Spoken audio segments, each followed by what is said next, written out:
¿Cuál sería su propuesta sobre la actual constitución? ¿Está de acuerdo con una nueva constitución como otros de sus colegas competidores?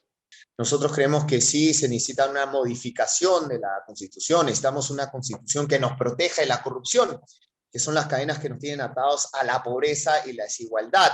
Por eso es que impulsaremos una Constitución anticorrupción. Y la llamamos así porque implementaremos un capítulo completo en la lucha contra la corrupción. Vamos a cumplir 200 años, vamos 12 constituciones, pero ninguna nos protege el real problema del Perú, que es la corrupción. Por eso es que queremos también los jurados ciudadanos y convertir el delito de corrupción en el delito más grave que pueda existir, comparable con el delito de lesa humanidad. Necesitamos que sea un delito imprescriptible y que sea perseguible a nivel mundial. ¿Considera necesario modificar el rol subsidiario del Estado, por ejemplo, en la Constitución? No es importante que el Estado pueda subsidiar. La empresa privada no puede hacerlo todo, ¿verdad? Y donde no llega la empresa privada, también el Estado tiene que llegar. Y en momentos como hoy, y nosotros lo hemos propuesto y lo estamos proponiendo también, el Estado tiene que darle ayuda económica, especialmente a las pequeñas empresas, a las familias que no dan más. Entonces, definitivamente el Estado debe mantener un rol subsidiario.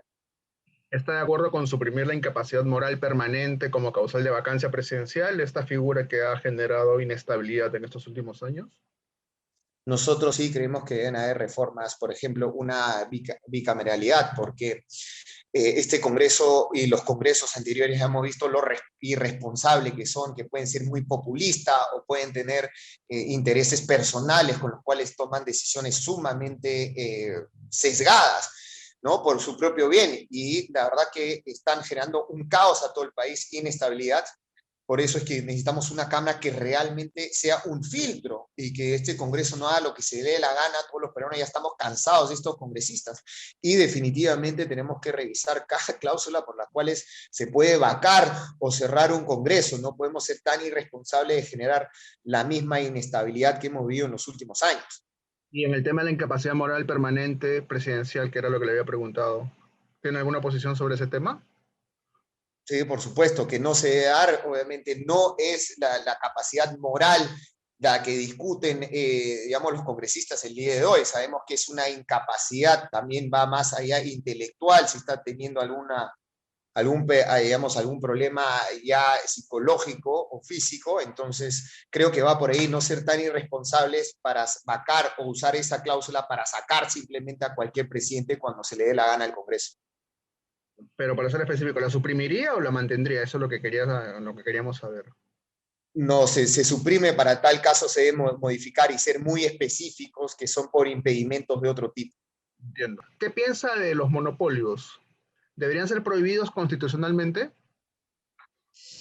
Por supuesto que sí, ahí hay un gran trabajo que hacer, los monopolios generan un gran daño al Perú y nosotros más bien debemos luchar contra estos monopolios y impulsar la asociatividad para que el pequeño pueda competir realmente con los grandes. Esa asociatividad es lo que les permite alcanzar mayor eficiencia y vender a mayores volúmenes. Ya me dijo que respaldaría el retorno a la bicameralidad. ¿Impulsaría eliminar el voto preferencial? Es algo que está contemplado en nuestro plan. Lo más importante es que el pueblo tenga representatividad real de los congresistas. Pero es muy importante, vuelvo a decirlo, la bicameralidad, sobre todo, porque nos han engañado a todos los peruanos, los congresistas de siempre, y nos vienen engañando. Y debe haber otro control, otro filtro. Esto es importantísimo, para que justamente no hagan lo que se le dé la gana. Ahora, las reformas también, pero con reformas reales que son importantes. El congresista, el que representa a todo el Perú, debe vivir lo que viven los peruanos y no andar con tantos lujos ni privilegios. Por eso es que no deben tener la seguridad y temas por el estilo, deben vivir la realidad que viven todos los peruanos. ¿Apoyaría la eliminación del voto obligatorio? A ver, es una pregunta compleja. Yo creo que está para una discusión, ¿no? En lo personal, yo podría decir que el voto no debe ser obligatorio, pero definitivamente nosotros trabajamos en partido y consensuado con nuestros integrantes.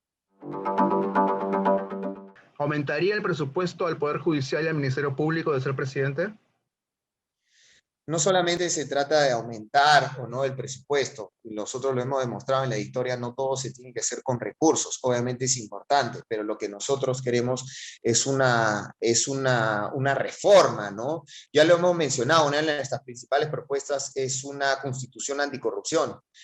No, que solo nosotros la estamos impulsando, nadie más la está impulsando, de una forma integral del sistema de justicia, del Poder Judicial, Ministerio Público y Policía Nacional, con imprescriptibilidad, como le dije, muerte civil y sin indultos. Esto no puede seguir existiendo, pero vuelvo a decirlo, con determinación y decisión, no solamente con recursos. ¿Apoyaría el trabajo del equipo especial de la Fiscalía encargada del caso Lavallato?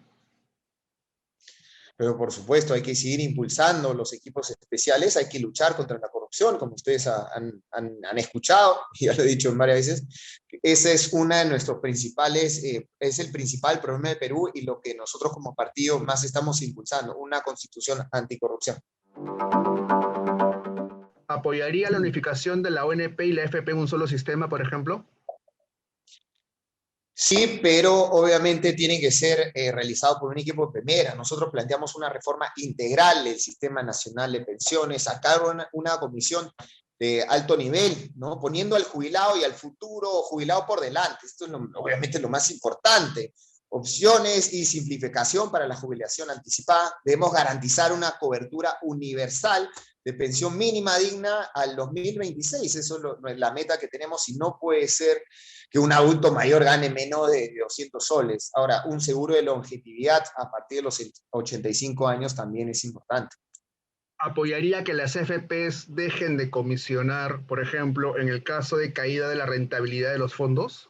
Sí, sabemos de que de parte del sector privado ha habido definitivamente abusos y por eso es que debe haber una comisión que, digamos, que reordene todo el sistema de pensiones. ¿Impulsaría que se grave impuestos a las grandes fortunas? Otros candidatos lo han propuesto. A ver, nosotros sabemos que vamos a estar en aprietos, digamos, en términos económicos. La caja fiscal va a estar muy golpeada. Nosotros hemos propuesto generar mayores ingresos, pero no a partir de generar nuevos impuestos, mucho menos. ¿Cómo? Obviamente luchando contra el contrabando, que es algo que afecta directamente al Perú, porque no pagan los impuestos, y lo hemos visto como afecta de forma directa, por ejemplo, al rubro textil, que conocemos bastante bien Gamarra. Entonces, luchar de forma frontal contra el contrabando, tener un catastro real del Perú, porque obviamente hay muchas propiedades que no son declaradas y con eso podríamos generar un mayor impulso. Tiene que haber facilidades en declaración también, para que solo paguen un 8%, o sea, vamos a dar facilidades los primeros años para que uno voluntariamente pueda declarar y tenga beneficios, solo pague el 8%. Con eso queremos generar, obviamente, mayores ingresos. Pero lo más importante hoy es concentrarse en reactivar la economía. Más que buscar generar mayores impuestos y castigar a las personas, el Estado debe ser más eficiente en lo que hace. ¿Y qué es? Generar tranquilidad para que venga la inversión, generar estabilidad política, destrabar los proyectos importantes en infraestructura también. Eso es lo realmente importante. Hay más de 28.000 millones de soles en proyectos que generarían más de 1,5 millones de empleos. Yo creo que el Estado debe ser una autocrítica y, digamos, mejorarse en vez de salir a perseguir más a los ciudadanos. Ya, pero concretamente, entonces, no grabaría a las grandes fortunas, ¿correcto? A las grandes fortunas, a ver, deben pagar los impuestos que deben pagar. Ahora, vamos a revisar todo el sistema tributario. ¿Para qué? Para que sea más asequible a los pequeños y que los grandes paguen lo que tienen, lo que deben pagar. Y esto es importante en países, digamos, modernos. Las grandes empresas pagan, obviamente, tasas muy diferentes. Entonces, eso es lo que nosotros estamos revisando. Ok, entonces, piensa elevar la recaudación tributaria. La presión tributaria en este momento es del orden del 13-14%, ¿no? ¿A cuánto quisiera elevarla de ser presidente? Eso es lo que, vuelvo a decirlo, se está evaluando en qué casos es que debemos De justamente acuerdo. elevar también el cobro para ciertas empresas o no. Obviamente las grandes empresas deberán pagar más, deben contribuir más, pero dentro de lo que se le permita la competitividad, tampoco vamos a ir a trabar. Claro. Pero en general, el Estado, nosotros calculamos un crecimiento porcentual del 3% en recaudación, luchando contra el contrabando y digamos, justamente generando este nuevo catastro a nivel nacional que va a generar mayores ingresos. De acuerdo. ¿Eliminaría las exoneraciones tributarias a universidades privadas y agroexportación? No, definitivamente las universidades privadas, que son entidades que lucran, por eso justamente existen, tienen que pagar todos los impuestos como corresponde. ¿Mantendrá la ley de reforma magisterial? Miren, en torno a educación tenemos bastantes propuestas. Lo más importante hoy es luchar para que todos los estudiantes tengan internet, por eso queremos adquirir un satélite de comunicaciones y mientras eso suceda, que va a demorar, debemos firmar tratados internacionales con, por ejemplo, Brasil, que tiene un satélite, y de esta forma conectar automáticamente el Perú. Todas las instituciones deben tener internet gratuito y para eso también la empresa privada, ¿no? Las empresas de telecomunicaciones en el Perú también deben ponerse la camiseta del país y deben darle obligatoriamente internet a las instituciones. Okay. Es importante, en general, en educación, promover una educación para el trabajo, ¿no? Desde la educación básica regular, los jóvenes al terminar el colegio deben tener competencias técnicas para tener oportunidades para trabajar. Porque ¿qué es lo que sucede? No salimos con las habilidades y obviamente accedemos a empleos mal pagados, subpagados e informales. Y lo más importante. De acuerdo. ¿Apoyaría la continuidad de la SUNEDU? Pero por supuesto que sí, definitivamente, no solamente eso, ¿no? Debemos también crear la carrera de desarrollo profesional del docente. O sea, tenemos que cada vez incidir más en la calidad de la educación y esto es fundamental. Y el profesor es digamos, lo principal. Debemos mejorar la capacidad de los profesores junto a ellos. Tampoco se trata de perseguirlos, se trata de que el Estado los acompañe, los capacite, le dé las facilidades también. Sigamos. Y obviamente el respeto que merecen los profesores. ¿Apoyaría la educación laica? Mira, debemos ser inclusivos para todos, debemos apoyar a todos, y yo creo que es importante, somos un país muy diverso, obviamente cada uno tiene su punto de vista, pero debemos tener una educación que incluya a todos los peruanos.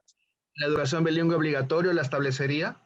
Sí, es importantísimo, ¿no? Obviamente mantener nuestra cultura, que es importante, nuestros idiomas, son fundamentales y que no se vayan a morir, que es nuestra riqueza. Justamente el Perú, la cultura es su riqueza, su diversidad es su riqueza, pero no solamente eso, también el inglés que es fundamental. Recordemos que vivimos ahora en un mundo globalizado, ¿no? Y debemos ser competitivos a nivel internacional. No es posible que no salgamos con un segundo idioma como por ejemplo el inglés.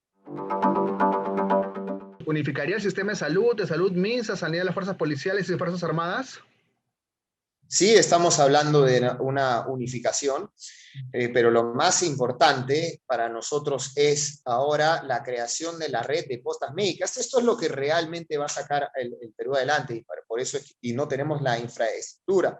Por eso es que nosotros estamos justamente impulsando el Ministerio de Infraestructura. ¿Para qué? Para construir todas las postas médicas que necesita el Perú, porque al llegar a los hospitales ya es tarde, el 84% de las enfermedades se pueden resolver a nivel de la posta médica, la posta del barrio. No tenemos que llevar a nuestros adultos mayores a 2, 3 horas a veces a los hospitales. Debemos tener estas postas con tecnología, por eso se llaman las Postec, para que justamente haya la medicina digital, ¿verdad? La medicina que podemos solucionar los problemas desde unas, como lo estamos haciendo ahora, online, también las recetas médicas digitales, la historia clínica digitalizada, universal, y que en los barrios también tengan el doctor de cabecera, en cada posta tenga el doctor del barrio, como ha habido antes, sea el doctor de confianza y pueda atender rápidamente los casos. ¿Qué porcentaje del PBI debe ser destinado a la salud? Nosotros quisiéramos crecer realmente el ratio porcentualmente mucho más. Obviamente esto está en evaluación porque debemos crecer en educación, en salud, en infraestructura, pero para ello debemos generar empleo. Eso es lo más importante. Quisiéramos dar datos, pero que realmente tenemos que tomarlos con mucha cautela por la dificultad que vamos a encarar. Pero definitivamente vamos a aumentar porcentualmente el PIB, porque si no, de todo lo que estoy hablando de las postas, no se van a poder dar. ¿Apoyaría el matrimonio igualitario? Nosotros apoyamos la unión civil. Ok. ¿Por qué? Porque creemos en los derechos patrimoniales, que tengan los derechos, digamos, la legalidad, que la ley los respalde ante una situación que es real y que deben estar protegidos por el Estado. ¿Respaldaría la despenalización del aborto?